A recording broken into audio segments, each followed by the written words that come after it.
અત્યારે હાલમાં આવી મોટી ખબર, ઉનાથી જાફરાબાદ બાઇક લઈ આવી રહેલા બે યુવાનોના ઉના ભાવનગર નેશનલ હાઈવે પર ગાંગડ ગામ નજીક માર્ગ અકસ્માતમાં મૃત્યુ થયું હતું। બે આશાસ્પદ યુવાનોના મૃત્યુથી પરિવારનું શોકનું મોજું ફરી વળ્યું હતું। આ અંગે પ્રાપ્ત થતી માહિતી મુજબ જાફરાબાદમાં રહેતા ખાવર સમાજના યુવાનો ગોપાલભાઈ અશોકભાઈ બારૈયા અને મિલનભાઈ રામજીભાઈ ભાજણિયા નામના બે મિત્રો બાઇક લઈ ઉનાથી જાફરાબાદ આવી રહ્યા હતા। દરમિયાન ઉના ભાવનગર નેશનલ હાઈવે પર આવેલા ગાંગડા ગામ નજીક ચામુંડા હોટલ પાસે પસાર થતી વેળાએ કાબુ ગુમાવત બાઇક હાઈવે પરના ડિવાઈડર સાથે ધડાકાભેર અથડાઈ હતી। જે બનાવ બંને યુવાનોના ગંભીર ઇજા થતાં એકનું ઘટના સ્થળે અને બીજા યુવાનનું ઉના ખાનગી હોસ્પિટલ સારવાર દરમિયાન મૃત્યુ થયું હતું।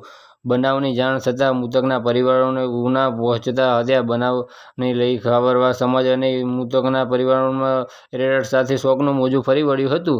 પીએમ સહિતની કાર્યવાહી બાદ મૃતદેહને જાફરાબાદ લાવવામાં આવ્યા હતા, જ્યાં બંને મિત્રોને એકસાથ સ્મશાન યાત્રા નીકળતા મોટી સંખ્યામાં લોકો જોડાયા હતા।